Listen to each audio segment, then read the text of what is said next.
여러분, 사람들에게 살아오면서 무엇인가를 간절하게 기다렸던 기억들이 다 있습니다. 혹시 여러분들은 간절하게 무엇인가를 기다렸던 그런 기억이 언제였는지 혹시 한번 떠올려 보시겠습니까? 그러니까 정말 이 날은 너무너무 간절하게 기다렸던 그런 날들이 분명히 있을 겁니다. 그래서 정말로 바라던 그 일이, 그 소식을 정말 간절하게 하루하루 손꼽아 기다렸던 그런 기억들이 분명히 있다는 것입니다. 물론 저에게도 그런 기억들이 있습니다. 제가 가장 간절하게 기다렸던 날은 군대에서 제대한 날이었습니다. 뭐 이유를 말하면 굉장히 군대 얘기 길어질 것 같으니까요, 패스하고요. 또 한 가지는 기억나는 것은 총신대 신학대학원 입시 결과를 기다리는 그날 굉장히 간절하게 기다렸던 것 같습니다. 왜냐하면 하나님께서 제가 중국에 있는 동안 선교사로 살고자 하는 마음을 허락하셨고, 그래서 공부를 시작하기로 결심했고, 진짜 1년 동안 신대원 입시를 정말 고3 때보다 더 열심히 공부를 했거든요. 그래서 그 입시하는 날 그 컴퓨터로 수험 번호를 넣고 비밀번호 넣고 딱 이 합격자 발표를 누른 순간 합격 이렇게 뜨는 거예요. 그래서 제가 막 저희 안에 막 소리 지르면서 막 기뻐했던 그런 기억이 있습니다. 그리고 또 저희 아이들이 태어났던 그 순간들도 제가 진짜 많이 기다렸고요. 그리고 또 하나는 대청교회, 그래서 제가 신대원 졸업하고 대청교회 이제 그 이력서를 넣고요, 연락 오기를 제가 간절하게 기다렸는데요. 그래서 담임 목사님께서 전화 주셔서 했던 그 이야기가 지금도 생생하게 기억나고, 면접을 보고 또 그 결과를 기다리는 시간까지도 굉장히 손꼽아 기다렸던 것 같습니다. 그리고 가장 최근을 얘기하면 교회에서 사역하면서 중국 유학생들을 보면서 이런 그런 센터가 부산대학교 앞에 있으면 좋겠다고 아주 오랜 시간 동안 손꼽아 기다렸는데, 그게 진짜로 그런 날이 다가왔다는 거예요. 그래서 뭔가를 간절하게 손꼽아 기다리는 그런 것들이 우리한테 다 있다는 겁니다. 그런데 여러분들이 지금 가장 간절하게 기다리는 것들은, 그런 날들은 어떤 날들입니까? 만약에 진짜 여러분들이 간절하게 기다리는 무엇인가가 있다면, 그것은 뭐 깊이 생각하지 않아도 지금 이 순간 딱 이렇게 하면서 분명히 떠오를 거라고 생각합니다. 그런데 여러분, 우리가 진짜로 간절하게 기다려야 한 날이 분명히 있다는 거예요. 그러니까 하나님의 자녀로서 그 날이 분명히 있는데, 우리는 그 날을 자주 잊고 살아가는 것 같습니다. 조금 전에 제가 했던 그 가장 간절하게 기다리는 날이 무엇이라는 질문에 혹시 여러분들 중에 주님 다시 오시는 그날, 이렇게 처음으로 딱 떠오르신 분 계십니까? 계십니까 혹시? 네, 괜찮습니다. 네, 할렐루야. 몇 분 계십니다. 제가 진짜 너무 감사합니다. 한 분도 안 계실까 봐 제가 걱정했거든요.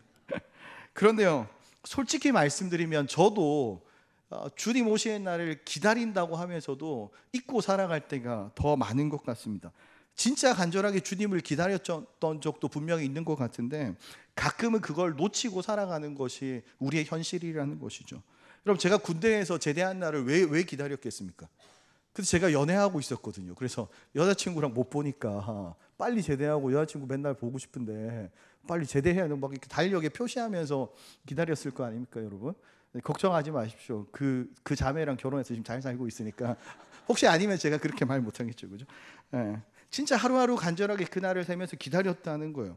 근데 우리는 주님을 그렇게 사랑한다고 고백하면서 왜 우리가 주님 만날 날은 그렇게 간절하게 손꼽아 기다리지 않느냐 하는 것입니다.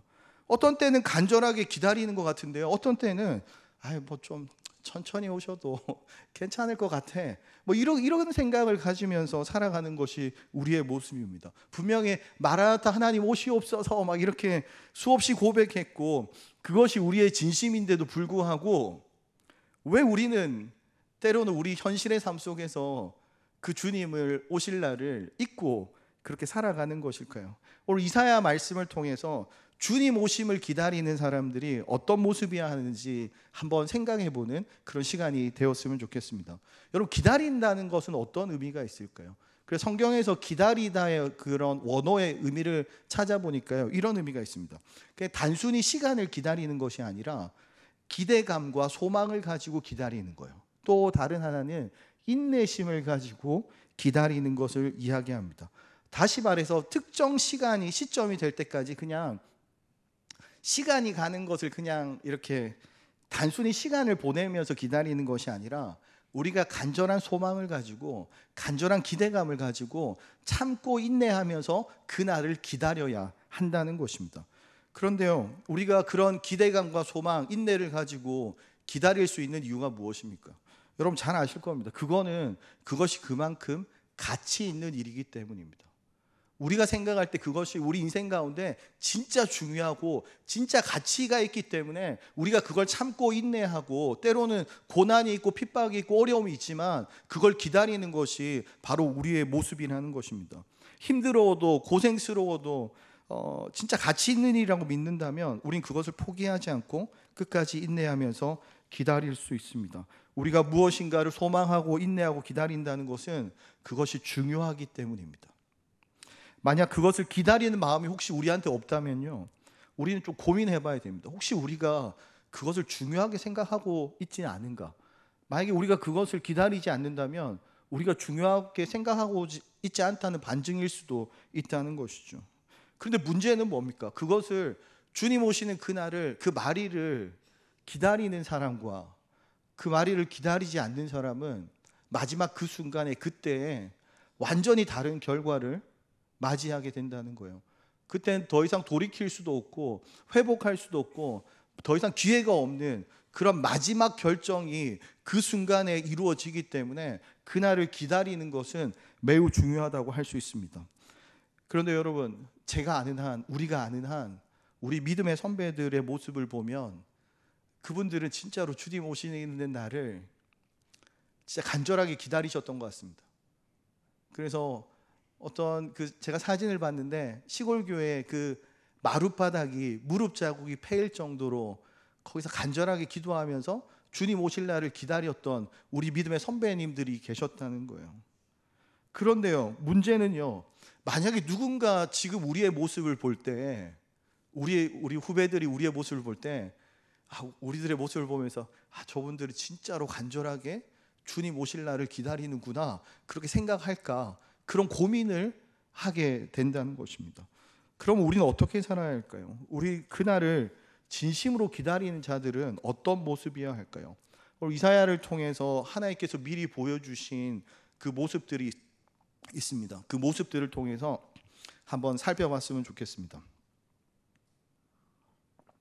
이사야서 1장에 보면요, 아주 두려운 말씀들이 계속해서 나오고 있습니다. 어떤 말씀이었습니까? 하나님께서 이스라엘 백성의 죄악과 타락에 대해서 아주 강하게 책망하세요. 그리고 이스라엘을 하나님의 자녀로 삼았음에도 불구하고 하나님의 뜻을 어기고 불순종하는 그들의 모습, 영적으로 타락한 이스라엘의 모습을 이야기합니다. 외적인 제사와 종교 의식은 잘 지켰지만 그들의 중심은 하나님과 완전히 멀어져 있었습니다. 하나님께서는 형식적인 종교 행위가 아니라 정의와 공의를 실천하고 고아와 과부를 돌보는 그런 삶을 살라고 말씀하셨지만 그들은 불순종했습니다. 사실 1장의 내용을 잘 살펴보면요, 그들은 그대로 심판당해도 별로 변명의 여지가 없어 보입니다. 그런 상황임에도 불구하고 하나님께서는요, 다시 순종하면 양털같이 희게할 것이라고 말씀하고 계신다는 거예요. 그리고 오늘 2장에서 하나님께서는 말일의 그 마지막 날에 회개한 자들의 모습을 보여줍니다. 여러분, 이사야가 본 것들이 어떤 것이었습니까? 2절과 3절 말씀 한번 같이 읽어봤으면 좋겠습니다. 2절과 3절입니다. 시작. 말일에 여호와의 전이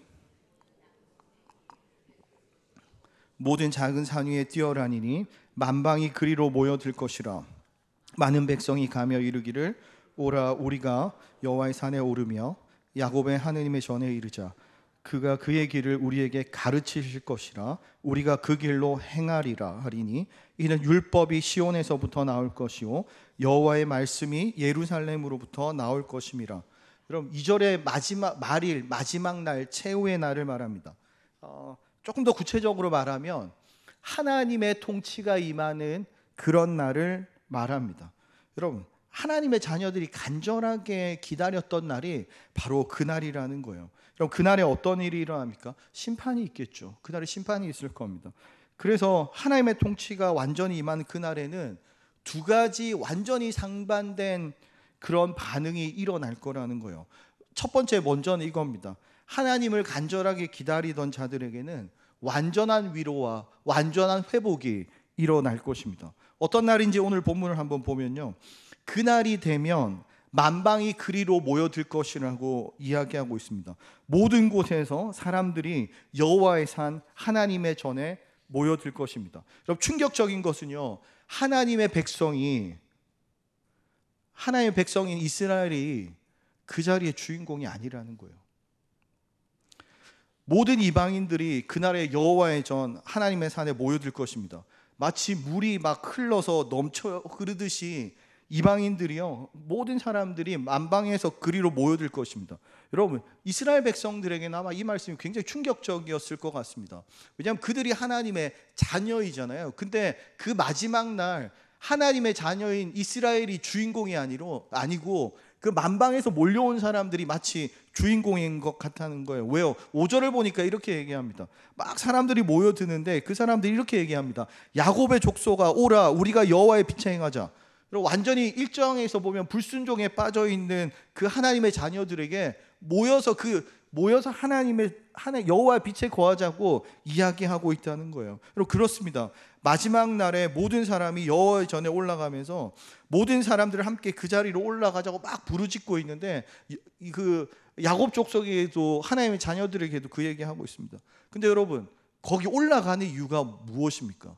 여호와의 전에 올라가는 이유는 야곱의 족속이, 죄에 빠져있는 야곱의 족속이 거기 함께 올라가야 하는 이유가 무엇입니까? 3절에 보니까 이렇게 얘기하네요. 그가 그의 길을 우리에게 가르치실 것이라. 우리가 그 길로 행하리라. 율법이 시온에서부터 나올 것이고 여호와의 말씀이 예루살렘으로부터 나올 것이라.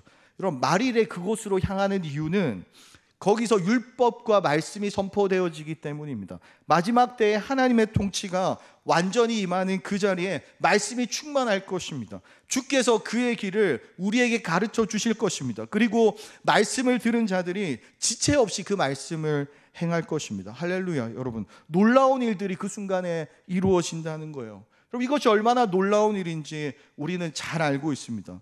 여러분, 우리 인생 가운데 가장 은혜가 충만했던 시간을 한번 떠올려 보시겠습니까? 여러분 인생 가운데 정말 누가 뭐래도 그냥 누가 이렇게 툭 치기만 해도 막 은혜가 넘쳐서 할렐루야 외치고 하나님 사랑, 예수님 사랑한다고 외치고 주님을 그냥 우리 입에서 계속 나왔던 감사가 고백이 있었던 그런 시기가 우리 인생 가운데 분명히 있었을 거라는 거예요. 그때 우리 안에 은혜가 충만할 때 우리는요, 어떤 결정을 하냐면 이 하나님의 말씀대로 살고 싶은 그런 마음이 우리한테 가득하게 됩니다. 이 말씀에 순종하고 싶은 그런 마음이 우리 안에 충만하게 된다는 거예요. 그래서 막 성경 말씀도 계속 보고요, 그리고 말씀들에 하나하나 다 순종하도록 시도도 해보고 기도도 하고 훈련도 받고 뭐 우리가 할 수 있는 것들을 다 해보게 된다는 것이죠. 근데요, 문제가 뭡니까? 우리가 그럴 수 없는 존재라는 것을 어느 순간 깨닫게 된다는 거예요. 벽에 탁 부딪힙니다.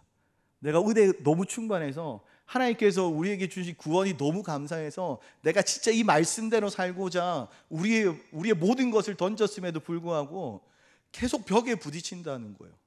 말씀대로 살려고 노력하는데 잘 안 된다는 겁니다. 하면 할수록, 그렇게 순종하려고 하면 할수록 우리가 얼마나 큰 죄인이고 얼마나 연약한 존재인지를 계속해서 깨닫게 된다는 거예요. 해봤는데 안 되는 거예요. 아무리 노력하고 죄를 안 지으려고 노력해도, 아무리 다른 사람을 미워하지 않고 사랑하려고 노력해봐도, 아무리 선하게 살려고, 내가 이웃을 위해서 살려고 노력해봐도 잘 안 된다는 거예요.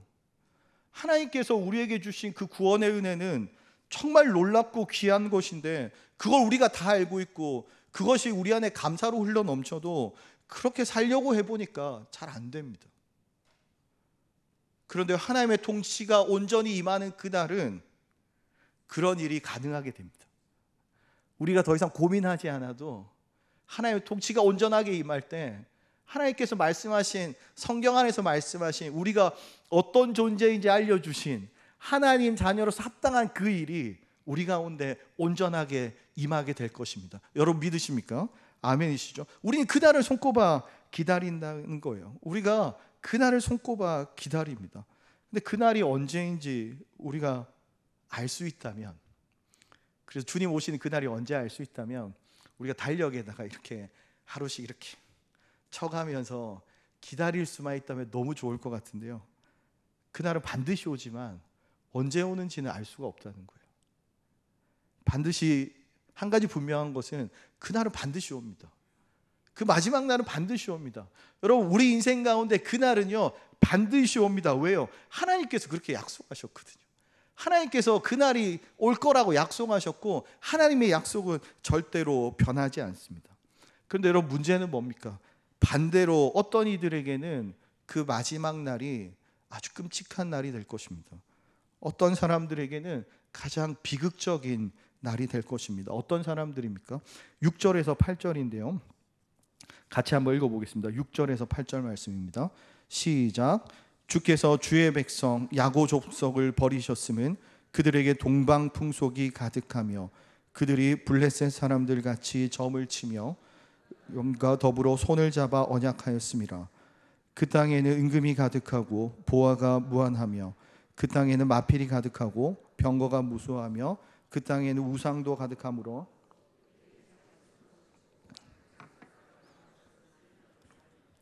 아멘. 여러분 보세요. 하나님께서 야곱 족속을 버리셨대요. 정말 두려운 말씀 아닙니까? 하나님의 자녀인데 그들이 버림받습니다. 왜요? 그들이 수많은 기회가 있었는데 돌이키지 못했습니다. 그들에게 하나님께서 말일에 있을 놀라운 그 일들에 대해서 이미 알려주셨는데, 약속해 주셨는데, 그들의 현실은 이 모양입니다. 그들이 도대체 무슨 짓을 하고 있습니까? 6절에 보니까요, 동방풍속이 가득합니다. 블레셋 사람들과 같이 점을 치고 이방인들과 더불어 손을 잡고 언약을 합니다. 그 땅에는 은금이 가득하고 보화가 가득하며 그 땅에 마필이 가득하고 병거가 무수합니다. 그들은 하나님을 믿는다고 하면서 온갖 이방의 풍속들을 다 받아들이고 자기 자신들을 세상적인 방법으로 지키려고 하고 있습니다. 금과 은, 보화, 그리고 무기들을 가지고 그들 스스로를 지키려고 합니다. 그리고 이런 일들의 제일 마지막은 무엇입니까? 8절에 나옵니다. 그 땅에 우상이 가득하고 그들은 그것을 경배하여 섬깁니다.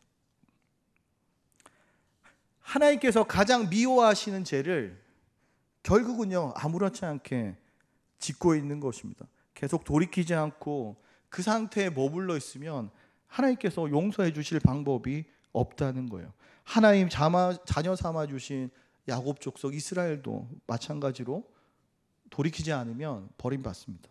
사랑하는 여러분, 마지막 그날을 간절하게 기다리는 자에게는 가장 놀라운 회복의 날, 위로의 날이 될 것입니다. 반대로 말씀에 순종하지 않고 하나님을 대적하고 여호와를 두려워하지 않는 자에게는 가장 끔찍하고 두려워한 날이 될 것이라고 오늘 본문에 말씀하고 있습니다. 한 날인데요, 같은 날인데요, 그날에 돌이킬 수 없는 결과로 나눠진다는 거예요. 그리고 다시는 돌이킬 기회가 주어지지 않습니다. 사랑하는 대청교회 성도 여러분, 우리는 그 마지막 날이 어떤 날인지 너무 잘 알고 있습니다. 구약시대 사람들보다 우리는 훨씬 더 선명하게 그날이 어떤 날인지 아주 정확하게 알고 있다는 겁니다. 우리가 그날을 진짜로 안다면, 그것을 진짜로 믿는다면 하나님의 통치가 임하는 그날을 간절하게 기다려야 될 줄로 믿습니다. 그런데 왜 우리는 그 말일을 알고 있음에도 불구하고 간절하게 기다리지 못하는 걸까요? 우리는 하나님의 자녀가 되었음에도 불구하고 우리에게 가장 기쁜 날이고 가장 감사한 날이고 가장 중요한 날임에도 불구하고 왜 때로는 그날을 잊고 살아가는 걸까요? 그건 아마도 우리가 살아가는 현실과 우리의 이상이 너무 큰 차이가 있기 때문인 것 같습니다. 우리가 살아가는 현실 속에서 하나님의 통치가 임하기를 꿈꾸어 보지만 실제로는 해보니까 불가능하다는 것을 우리가 알고 있다는 것입니다. 예수님을 막 믿게 되었을 때요, 은혜가 충만할 때 진짜로 그렇게 살아보려고 노력해봤잖아요. 근데 연약함 때문에 현실은 그렇지 않다는 것을 우리가 경험했습니다. 여러 가지 이유가 있겠죠. 나는 그렇게 살려고 해봤는데 다른 사람 그렇게 안 사니까 계속 더 부딪히고 힘들고 뭐 이런 경험들이 분명히 있을 겁니다. 근데 정답을 다 알고 있으면서 우리는 막상 그래서 중요한 결정을 할 때는 하나님과 세상 가운데서 막 저울질하고 있는 그런 우리의 모습을 발견한다는 겁니다. 우리 정답은 이미 다 알고 있습니다. 수없이 우리가 성경 말씀을 읽었고 말씀을 들었고 기도함을 통해서 하나님의 뜻을 다 알고 있는데, 그 정답을 알고 있는데 막상 중요한 순간이 되면 하나님과 세상 가운데서 저울질하고 있는 우리의 모습을, 연약한 우리의 모습을 발견하게 된다는 거예요. 여러분, 그런 상황이 자꾸 반복되면요, 어떤 문제가 생기는지 아십니까? 자꾸 잊고 싶은 것 같아요. 그러니까 자꾸 하나님과 세상 가운데서 우리가 저울질하다가 우리도 모르게 세상으로 향하면 그게 너무 고통스럽잖아요. 또 내가 연약함으로 또 이렇게 잘못된 결정을 했네. 내가 또 이렇게 부족하네. 내가 또 하나님의 뜻에 순종하지 못했네. 계속 그런 일들이 발생하면 우리는요, 의도적이든 의도적이지 않든 그걸 자꾸 잊고 싶습니다. 너무 고통스러우니까요. 그리고 이렇게 생각하는 것이죠. 어차피 그 일은 주님 다시 오시는 날 성취될 것이기 때문에 그냥 그때까지 그냥 시간만 가기를 기다리는 그런 유혹이 우리를 찾아옵니다. 그래서 그러면서 다음에는 어떻게 잘 되겠지 뭐 이러면서 자신과 타협하게 됩니다.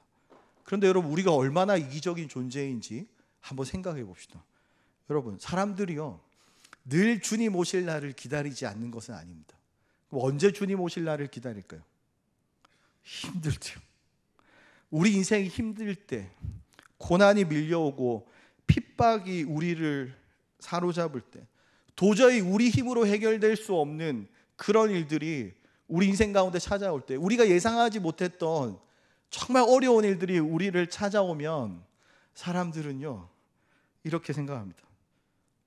주님 빨리 오시옵소서, 이렇게 얘기한다는 거예요. 놀랍지 않습니까? 그러니까 평소에 생각 안 하고 있다가 힘든 일이 생기면 주님 빨리 왔으면 좋겠다고 생각하는 것이 이기적인 우리의 본성이라는 것입니다. 그래서요, 우리는 고난이 있을 때 하나님과 더 가까워지는 그런 존재라는 겁니다. 그래서요, 고난이 전략이다, 이런 얘기도 있습니다. 여러분, 제가 역사를 굉장히, 선교 역사를 요새 굉장히 몇 년 전부터 좋아하는데요, 어디를 살펴봐도 고난 때문에 교회가 망한 경우는 없습니다. 고난 때문에 교회가 부흥한 경우는 있지만 고난 때문에 교회가 망하진 않습니다. 고난 때문에 기독교가 사라질 것 같은 위기처럼 보이긴 하지만 고난이 있을 때마다 교회는 더 부흥했습니다. 왜 그럴까요? 고난이 있을 때 여호와 오실 그날을 간절하게 기다리며 이 자리에서 그 여호와의 통치가 임하는 경험들을 사람들이 하게 되기 때문입니다. 여러분, 근데 언제 또 그런 생각을 잊어버린지 아세요? 그냥 무탈하게 행복하게 잘 살 때 우리는 그것을 자꾸 잊어버립니다. 돈도 좀 있고요, 돈도 쓸 만큼 있고, 그죠? 하나님 말고 믿을 만한 어떤 구석이 있고, 그리고 뭐 자녀들도 다 잘 되고 건강하고 뭐 그냥 뭐 특별히 아무 문제가 없으면요, 우리는 자꾸 우리도 모르는 사이에 하나님과 조금씩 멀어진다는 거예요. 마치 이스라엘 백성들이 그랬던 것처럼요. 그럼 우리는 어떻게 살아야 할까요? 오늘 우리가 읽은 2장 본문에서 하나님께서 미리 그날을 보여주셨잖아요. 그 보여주신 것들을 사모하고, 그날을 사모하고 이스라엘 백성들이 했던 것을 멀리하면 됩니다. 이상적인 모습과 이스라엘 현실을 비교해 보면 이렇습니다. 이상적인 모습은요, 이런 것이죠. 사람들이 막 하나님 전으로 몰려드는 것입니다. 만방에서 온 자들이 하나님의 말씀을 사모하고 그 말씀을 듣기 위해, 배우기 위해서 몰려듭니다. 그리고 그것을 따르겠다고 막 고백하는 거예요. 오늘 4절에 보면요, 이렇게 나옵니다. 그날이 되면 주님께서 공의와 정의로 판단하실 건데요, 그래서 그날이 되면 놀라운 일이 일어나는데, 칼을 쳐서 보습을 만들고 창을 쳐서 낫을 만든대요. 보습은 뭐냐면 그 농기구 중에 쟁기 같은 것이, 쟁기 있잖아요. 쟁기 앞쪽에는 나무로 만들면 이게 빨리 상하니까 철로 이렇게 쟁기 끝부분을 뾰족하게 만든 것을 보습이라고 합니다. 그러니까 무기를 쳐서 무기를 가지고 농기구를 만든다는 것입니다. 사람을 죽이는 용도, 자기 자신을 지키는 그 용도에서 농사 짓는 기구로 바꾼다는 거예요. 왜요? 4절에 보면 더 이상 전쟁이 필요 없기 때문에 그렇습니다. 자기들을 지켜주는 무기들을 내려놓고 농기구를 만들어요. 평화가 임했다는 것이죠. 그런 환경이 됩니다. 근데 그런 날을 우리는 사모하고 꿈꾼다는 것이죠. 반대로 야곱 족속의 현실은 어떻습니까? 그들은 세상 가운데 빠져 있고요. 금과 은, 보화들을 계속 채워나갑니다. 자신들을 지킬 수 있는 무기들, 힘들을 계속 키워나갑니다. 결국은 우상 숭배에 빠져들게 됩니다. 사랑하는 여러분, 우리는 믿는 바를 확실히 행해야 합니다. 2절에서 4절에서 보여주는 마지막 날 모습들을 보면서 그날을 간절히 기다려야 합니다. 그 모습을 기다리는 자들은 당연히 당장 그 모습대로 살아가지 못하더라도 사모하면서 닮아가야 한다는 거예요. 그런데 여러분, 그 모습들, 마지막 때의 모습이 가능한 공간이 있습니다. 여러분, 어디입니까? 교회입니다. 교회는 하나님의 통치가 임하는 장소인 줄로 믿으시기 바랍니다. 여러분, 다른 곳에서는 불가능해 보이는데요, 최소한 교회에서는요, 우리가 그 모습을 따라 살아야 한다는 것입니다. 여러분, 어떤 모습입니까? 아까 본문 말씀에 나왔잖아요. 여호와의 전으로 만방이 모여드는 그 모습을 소망해야 됩니다. 오늘 새가족 초청 주일이었잖아요. 이 구서동 금정구에 있는 사람들이 막 교회로 몰려드는 것을 우리가 소망해야 된다는 것입니다. 현실적으로 어려움이 있겠죠. 근데 그걸 막 소망해야 된다는 거예요. 물 흐르듯이 자연스럽게 주님을 알게 된 자들이 막 몰려오는 것을 우리는 꿈꿔야 합니다. 그리고 많은 사람들에게 여호와의 전으로 가자고 우리가 외쳐야 합니다. 말씀을 배우고 그 배운 바를 행해야 합니다. 정의와 공의가 우리 안에서 살아 있어야 합니다. 그리고 세상에서 우리를 지키는 무기들을 버리고 함께 살아갈 수 있는 것들로 바꾸어야 합니다. 아직 그 일이 완벽하게 일어나지는 않지만 우린 그것을 소망하고 순종해야 됩니다. 그리고 하나님 외에 우리가 의지하는 모든 것들을 버릴 수 있어야 합니다. 우리 스스로를 지키기 위해서 만든 모든 것들을 버려야 합니다. 금, 부와 칼, 창, 그런 것들은 우리를 온전히 지킬 수 없습니다. 때로는 그런 것들이 하나님이 아니라 우리는 그런 것들을 더 의지하게 된다는 거예요. 여러분, 우리는 돈을 의지합니다. 그 돈이 없으면 좀 불편합니다. 그리고 돈이 없으면 불안합니다. 세상은 그렇습니다. 세상 가운데 살아갈 땐 그렇습니다. 근데 우리의 중심은 어떠해야 됩니까? 돈을 가지지 말라는 뜻이 아니라 돈만 의지해서는 안 된다는 거예요. 하나님을 더 의지할 수 있어야 합니다. 세상의 어떤 힘을 의지해서는 안 됩니다. 근데 우리는 아주 자연스럽게 세상의 힘을 의지하는 우리의 모습을 발견하게 된다는 거예요. 그래서 우리가 그런 것에 빠지면요, 우리도 모르는 사이에 다른 것 의지하면 하나님을 의지하지 않게 되는 우리의 모습을 발견하게 됩니다. 사랑하는 여러분, 근데 한 가지 분명한 것이 있습니다. 그날을 간절하게 기다리고 소망하는 데는 분명한 대가가 있다는 거예요. 때로는 우리가 의지하는 것들, 세상적으로 볼 때 우리가 마땅히 누릴 수 있는 것들을 포기해야 될 때가 있습니다. 가장 익숙하고 편안한 자리를 떠나야 할 때도 있습니다. 핍박과 고난, 좁은 길을 스스로 선택해야 할 때가 있습니다. 힘들지만 그런 것들을 포기할 수 있어야 합니다. 사랑하는 대청교회 성도 여러분, 그런데 여러분, 제가 아무리 고민해봐도 우리는 그 순종에 대한 대가를 이미 넘치도록 받은 존재라는 것입니다. 여러분, 그렇지 않습니까? 우리가 하나님 앞에 받은 것들을 생각해 보면 하나님께서 우리에게 그렇게 요구하시는 것은 과도한 요구가 아닙니다. 그리고 하나님께서 그렇게 말씀하시는 것은 우리가 이 땅 가운데서 그렇게 살라고 말씀하시는 이유는 그 마지막 날 우리가 함께 하나님과 함께하게 되기를 하나님께서 원하시기 때문에 우리에게 미리 알려주신다는 거예요. 그러니까 우리는요, 사실 그 대가를 충분히 받았습니다. 여러분, 믿으십니까? 예수 그리스도를 믿음으로 우리는 이미 구원과 영원한 생명을 선물로 받았습니다. 여러분 아멘이시죠? 여러분 그 선물 다 받으셨죠? 네. 여러분 영원한 생명을 선물로 받았습니다. 그것보다 더 귀한 것이 없습니다. 그러니까 우리가 이미 받은 걸로 따지면요, 우리가 우리 인생 가운데서 그냥 매 순간, 우리가 태어나서 죽는 순간까지 우리의 모든 것을 버리고 주님을 위해서 살아도 주님께서 우리에게 주신 선물에 비하면 우리가 갚을 수 있는 것은요, 정말 이 세상에 먼지만큼도 안 되는 그런 것이라는 거예요. 근데 주님께서 우리에게 주신 것은 무엇입니까? 우리에게 영원한 생명을 선물로 주셨는데요, 그것뿐만 아니라 주님 다시 오시는 날 그 놀라운 영광에 함께 참여할 은혜를 우리에게 선물로 주셨다는 거예요. 그 영광에 함께 참여할 수 있는 기회를 저와 여러분에게 주셨습니다. 그리고 그날을 항상 기억하고 기다릴 수 있는 복이 저와 여러분에게 주어졌음을 믿으시기 바랍니다. 사랑하는 여러분, 혹시 오늘 교회에 억지로 오신 분 계십니까? 진짜 가기 싫은데 억지로 끌려오신 분 계십니까? 없으시죠? 혹시 억지로 말씀을 보거나 억지로 기도하시는 분 계십니까? 억지로 봉사하고 계신 분 계십니까? 막 누구한테 협박당해서 봉사하고 계신 분 안 계시죠?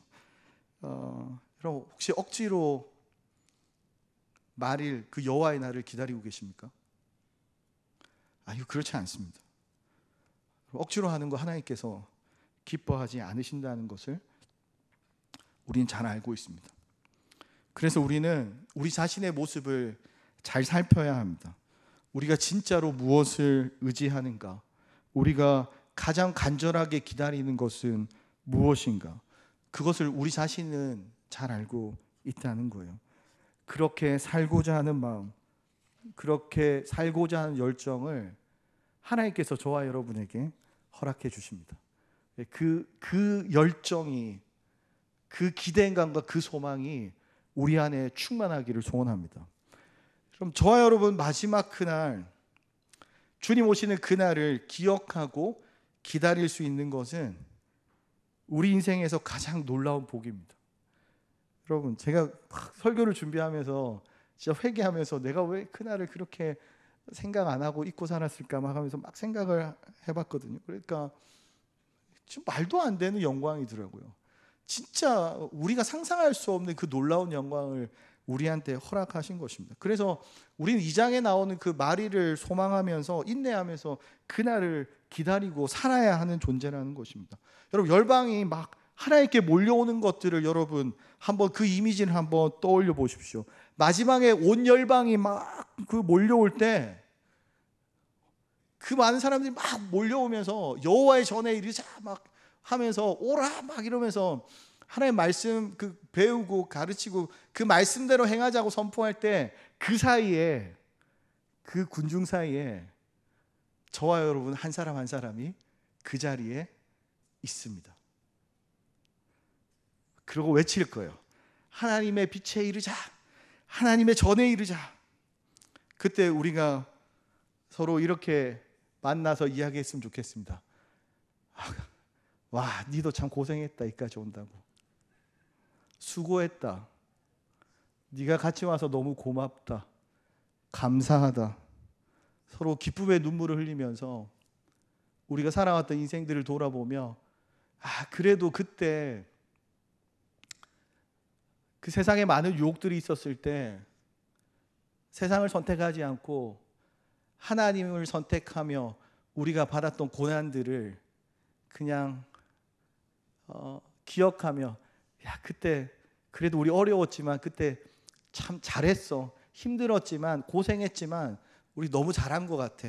서로 격려하고 서로 축복하고 서로 안아주고 그런 날들이 분명히 곧 올 줄로 믿습니다. 그리고 그때 되면 영원한 세상에서는 나이가 중요하지 않겠죠? 영원한 세상에서 나이가 저는 중요하지 않을 거라고 생각합니다. 그럼 제가 여러분들이랑 나이 계급장 떼고 제가 여러분들에게 같이 수고했다고 그냥 하나님의 형제 자매로서 따뜻하게 안아줄 수 있는 그날을 소망해 봅니다. 그날을 우리가 간절하게 소망하며 언제가 될지는 모르겠지만 그날을 진짜 하루하루 소망하며 살아가는 그런 저와 여러분 되어지시기를 주님의 이름으로 축복합니다. 기도하겠습니다.